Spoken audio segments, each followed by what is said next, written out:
High Jack کر لیتے اور وہاں پہ فیصلے سنانا شروع کر دیتے۔ درست آپ بھی کہہ رہے ہیں اور غلط آپ بھی نہیں کہتے۔ 108 لا آفیسران جو پی ٹی آئی نے بھرتی کیے تھے ان کو کیئر ٹیکر گورنمنٹ نے جیسے ہی فارغ کیا، اس کیئر ٹیکر گورنمنٹ کے اقدام کے خلاف لاہور ہائی کورٹ نے ایک سٹے آرڈر جاری کر دیا جو کہ وہ نہیں کر سکتی۔ اس کے بارے میں راوی کہتا ہے کہ آگے کچھ نہیں بولنا۔ آج کل پٹی صاحب بہت پخے ہوئے ہیں۔ پٹی صاحب جو ہیں ان کے اوپر طنز کیا جاتا ہے کہ یہ چاچا جی کی عدالت ہے، اور اس طنز کے پس منظر کے اندر آصف افضل پٹی صاحب کی نوکری کا سوال ہے۔ ان سے لے کے اور بڑے بڑے لوگ اس سے توبہ طائب ہو رہے ہیں، ہم نے نہیں سننا، واپس لے جاؤ۔ میرٹ پہ فیصلہ بھتیجے کے خلاف جاتا ہے اور بھتیجے کا چاچا اتنے ڈانگ لے کے بیٹھا ہے چودھری فواد حسین کے چاچے افتخار حسین چودھری کی۔ افتخار حسین چودھری کے بارے میں تاریخ خاموش ہے کہ انہیں پریکٹس کتنے کیتی سی۔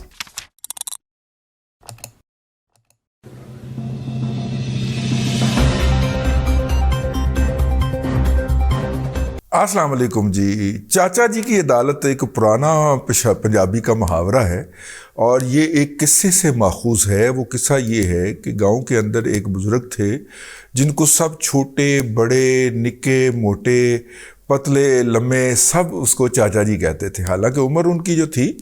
وہ 17 بترے گئے ہوئے تھے، لیکن ان کو چاچا جی کہتے تھے، اور لوگ نارملی ان سے اپنی پرے پنچایت کروانے کے لیے حاضر ہوتے تھے، اور جو ان کو پرے پنچایت کے اندر نہ بھی بلاتا وہ اپنی لاٹھی ٹیکتے ہوئے وہاں پہ پہنچ جاتے اور جناب پرے پنچایت کو ہائی جیک کر لیتے اور وہاں پہ فیصلے سنانا شروع کر دیتے۔ چاچا جی کا جو سٹائل تھا گفتگو کا وہ یہی تھا کہ درست آپ بھی کہہ رہے ہیں اور غلط آپ بھی نہیں کہتے، ٹھیک ہے؟ تو یہ والا سٹائل تھا چاچا جی کا، اور چاچا جی کی عدالت کے اوپر جو کوئی بھی اعتراض کرتا چاچا جی فوراً اس کا اعتراض دور کر دیتے اور اس کی بات کو فوری طور پہ انڈورس کر دیتے۔ جو وہ بات کہتا وہ اس کو انڈورس کر دیتے، اور یوں گلشن کا کاروبار جو تھا وہ رواں دواں جاری رہتا۔ اور مطلب ان کے بہت سارے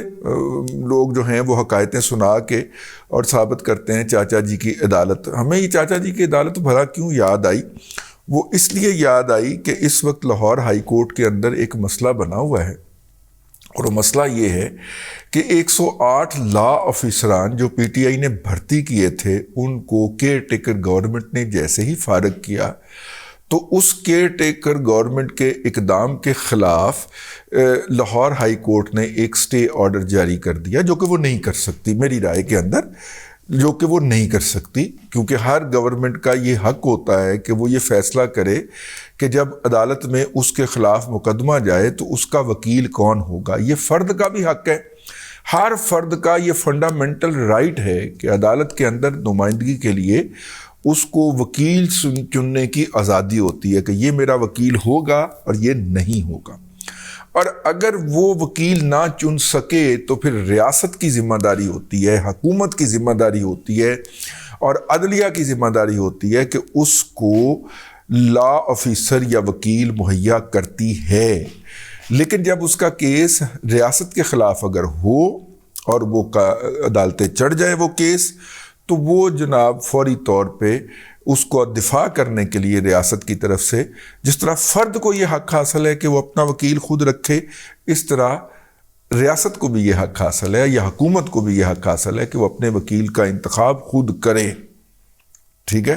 یہ تمہید میں نے اس لیے باندھی کہ یہ جو 108 یا 107 لا آفیسر ہیں جن کو سسپینڈ کیا گیا ہے، ان میں آصف افضل پٹی صاحب بھی شامل ہیں۔ اب آصف افضل پٹی صاحب جو ہیں یہ میرا خیال ہے ایڈیشنل ایڈوکیٹ جنرل تھے، اور یہ دراصل جناب امیر حسین پٹی صاحب جو ہیں جو کہ chief justice of Lahore high court ہیں، ان کے وڈے پایان کے صاحبزادے ہیں، یعنی کہ ان کے بھتیجے ہیں۔ تو یہ بھی چاچا جی کی عدالت ہی ہو گئی نا جی۔ ویسے وہ بورے والے کے رہنے والے ہیں پٹی صاحب، آصف افضل پٹی صاحب، اور وہ وہاں پہ ان کے جو وہ فیملی جو ہے ان کی پراپرٹی ڈیلر، اور نہیں وہ ہاؤسنگ سوسائٹی، اور پھر ہاؤسنگ سوسائٹی کے اندر پراپرٹی ڈیلرنگ تو ہوتی ہے، وہ اس کا کام بڑا کرتے ہیں، اور ان کے معاملات اتنے کی شفاف ہیں جتنے کہ کسی ہاؤسنگ سوسائٹی کے معاملات شفاف ہو سکتے ہیں، ٹھیک ہے؟ اس کے بارے میں راوی کہتا ہے کہ آگے کچھ نہیں بولنا، آج کل پٹی صاحب بہت پخے ہوئے ہیں، ٹھیک ہے؟ لہٰذا چاچا جی کی عدالت جو ہے وہ بھٹی صاحب جو ہیں ان کے اوپر طنز کیا جاتا ہے کہ یہ چاچا جی کی عدالت ہے، اور اس طنز کے پس منظر کے اندر آصف افضل بھٹی صاحب کی نوکری کا سوال ہے۔ حکومت اگر میں کیئر ٹیکر حکومت کی بات کر رہا ہوں، محسن نقوی صاحب جو ہیں وہ محسن ہیں بہت زیادہ،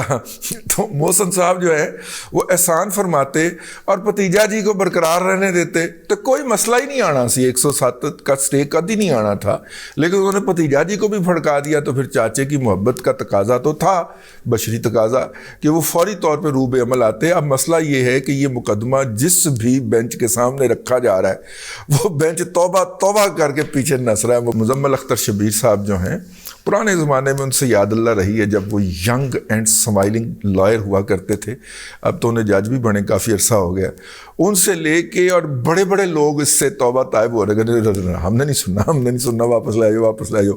کیونکہ انہیں پتہ ہے کہ میرٹ پہ فیصلہ بھتیجے کے خلاف جاتا ہے اور بھتیجے کا چاچا اتنے ڈانگ لے کے بیٹھا ہے، تو وہ لہذا سننا ہی نہیں ہم نے، وہ کیا ہے جی، وہ اپنے آپ کو وہ کر لیں۔ ہاں، لیکن مجھے یاد آیا کہ اس سے پہلے بھی لاہور ہائی کورٹ چاچا جی کی عدالت بھی رہ چکی ہے تاریخ کے اندر۔ خاکسار کے خلاف جب جی ایچ کیو سے ایڈجوڈیٹنٹ جنرل نے آرٹیکل 6 کی کارروائی کے لیے درخواست بھیجی لاہور ہائی کورٹ میں، تو اس وقت لاہور ہائی کورٹ کے اوپر حکمرانی تھی جناب چودھری فواد حسین کے چاچے افتخار حسین چودھری کی، اور افتخار حسین چودھری کے بارے میں تاریخ خاموش ہے کہ انہیں پریکٹس کتنے کی تھی، ٹھیک ہے۔ لاہور والے کہتے تھے کہ پنڈی میں کی تھی، پنڈی والے کہتے تھے کہ لاہور میں کی تھی، جیلم والے کہتے تھے نہیں لاہور میں کی تھی، اور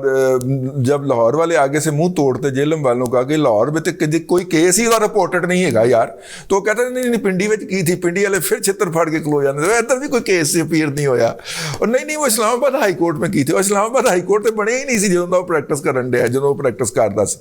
تو اس کو بغیر میرٹ کے اٹھا کے جٹزم کی بنیاد کے اوپر وہ طارق عزیز جو پرنسپل سٹاف افسر جو تھا جناب مشرف کا، اور اس نے جناب اٹھا کے جٹزم کی بنیاد کے اوپر اس کو بغیر پریکٹس کے بغیر میرٹ کے جناب جج بھی لوایا اور چیف جسٹس بھی لوایا۔ تو خیر وہ افتخار حسین صاحب جو تھے وہ ان کے ایک بھتیجا جی تھے جن کا نام ہے فواد حسین چودھری صاحب۔ تو فواد حسین چودھری صاحب سے ہم ملنے کے لیے ان کے دفتر گئے اور انہیں کہا کہ دیکھیں یہ آرٹیکل 6 کا مقدمہ بنتا نہیں ہے، تو چچا جی کو ذرا ریکویسٹ کر دیں کہ جو ہے وہ اس کو ذرا کر دیں۔ تو فواد صاحب نے بڑی تسلی دے کہ ہمیں اپنے دفتر سے اٹھوایا کہ جناب کوئی مسئلہ ہی نہیں ہے، میں بات کروں گا ان سے۔ تو بعد میں کوئی بات نہیں ہوئی، 7 سال سانوں آرٹیکل 6 ہوئی۔ اکرم شیخ صاحب فرماتے ہیں، جو آج کل طائب ہو گئے ہیں دنیا سے، اکرم شیخ صاحب فرمایا کرتے ہیں کہ 302 لکھ کے آپ درخت کے اوپر رکھ دیں وہ کاغذ تو وہ سوکھ جاتا ہے، ٹھیک ہے، یعنی کہ جس کی سزا موت ہے، تو آرٹیکل 6 لکھ کے آپ کسی درخت پہ رکھ دیں تو وہ سوکھ جاتا ہے۔ یار بندہ تو بندہ ہوتا ہے یار، وہ جاندار ہوتا ہے، حساس ہوتا ہے، اس کی حیثیت ہوتی ہے۔ تو ہم 7 سال آرٹیکل 6 کے مقدمے کے اوپر لٹکے رہے کیونکہ پیشی ہوتی تھی، ہم کہتے تھے کہ ٹیک اپ کریں، جج جو تھا وہ ایڈجرن کر دیتا تھا۔ اب جج کی مجبوری یہ تھی کہ وہ ڈاڈے تھے پنڈی والے، وہ ان کے سامنے کھلو نہیں سکتا تھا، اور ادھر میرٹ نہیں بنتا تھا کیس کا۔ جو بھی جج آیا نا، بھلے وہ بدترین سے بدترین، شیخ رشید نامی ایک بدترین اور گھٹیا ترین اور کرپٹ ترین جج آیا، وہ بھی ٹیک اپ نہیں کر سکا یار، ٹھیک ہے۔ اور ہر ایک جج جو تھا وہ ہمیں بلاتا تھا 15 دن کے بعد، سارا دن عدالت دے باہر منہ چوک کے کھلوتے رہتے تھا، اور 2 بجے وہ کہتا تھا باقی سارے کیس تے ٹیک اپ ہو گئے نے، ایک لیفٹ اوور کر کے اگلی پھر تاریخ پا دیتی جاتی تھی۔ تو یوں رگڑا دینا مقصود تھا۔ وہ ہم ایک جج صاحب جو تھے، پھر بھلا کنے مکایا سی، ثاقب نثار نے مکایا سی، جی ایچ کیو نے وڈرا کر لی تھی وہ اپلیکیشن، وہ ثاقب نثار کی ججمنٹ میرے پاس پڑی ہوئی ہے، اس نے کہا ڈسمسڈ ایز ودران۔ اور میرا وکیل چیختا رہ گیا، اس نے کہا سر کو ریزن تو لکھ دیں اس کے اندر، نا بس واپس ہو گئی تو ڈسمسڈ ایز ودران۔ اور پھر اس کی فائل بھی جو تھی وہ حیرت انگیز طور پہ لاہور ہائی کورٹ کے ریکارڈ سے غائب کر دی گئی۔ اس مقدمے کی فائل ہی غائب ہے. میں بعد میں بڑی کوشش کی کہ وہ فائل نکلواؤں, تو وہ ساتھ ساتھ میں جو کاپیاں لیتا رہا ہوں اس کے اندر, جو ادھر سے اپلیکیشن آئی اس کی, جو ادھر سے آئی اس کی, جو اس کے رپلائز وغیرہ میں اکٹھے کرتا رہا, وہ میرے پاس رہ گئی. جو مین فائل تھی اس مقدمے کی وہ غائب کروا دی گئی. تو خیر یہ تو ہوتا ہے. تو وہ بھی چاچا جی کی عدالت تھی جی, اور اس کے بارے میں جناب پی ٹی آئی کے سینئر وائس پریزیڈنٹ جناب المعروف حامد خان صاحب نے اپنی کتاب میں فرمایا کہ چاچا جی کی عدالت تھی جب چودھری افتخار حسین کی, اور اس کے ساتھ منسلک تھے چودھری فواد حسین. تو یہ وکلا سے پیسے ویسے اکٹھے کرنے کا کام کیا کرتے تھے, اور پھر اگلی جو باتیں انہوں نے لکھی ہیں وہ کتاب کا حصہ ہیں, وہ جوڈیشل ہسٹری کی کتاب ہے. یہ خاص طور پہ جب وکلا کی مہم چل رہی تھی تو اس دوران انہوں نے اس کتاب کی رونمائی بھی ہوئی. اس کے اوپر کیا نام ہے اس کا یار, مطیع اللہ جان نے حامد خان کا انٹرویو بھی کر رکھا ہے, اور حامد خان صاحب کے 1 سے زائد انٹرویوز اس حوالے سے ریکارڈ پہ ہیں. تو کہنے کا مطلب یہ ہے کہ چاچا جی کی عدالت کوئی پہلی دفعہ نہیں بنی, پہلے بھی بنتی رہی ہے چاچا جی کی عدالت جو تھی. تو لاہور ہائی کورٹ کو جی بس آج کل چاچا جی کی عدالت کہا جاتا ہے, اور چاچے ہونا نو بھتیجے دا بہت دکھ ہوتا ہے. اب پتہ نہیں بھتیجا سے آپ وہی کام کرتے ہیں جو فواد چودھری صاحب کرتے رہے, ہمیں کیا پتہ. ٹھیک ہے 100 زبانیں ہیں, 100 باتیں ہیں, ہم سوشل میڈیا کی بھی لمیٹیشن ہے نا یار, یہاں پہ تو ہم کچھ نہیں کہہ سکتے. لیکن لوگ تو کہتے ہیں نا, ہائی کورٹ کے اندر کراچی شہداء ہال کے سامنے بنے بورڈ کے نیچے بیٹھے ہوئے وکلا بہت باتیں کرتے ہیں, سنی نہیں جاتی. ٹھیک ہے, پتہ نہیں انہوں نے نیند کیویں آندھی ہوئے گی. اب تک کے لیے اتنا ہی, اگلے ولاگ کے اندر پھر حاضری ہوگی. اللہ تبارک و تعالیٰ آپ کو آسانیاں عطا کرے, اور آسانیاں خلق خدا میں تقسیم کرنے کی توفیق عطا کرے.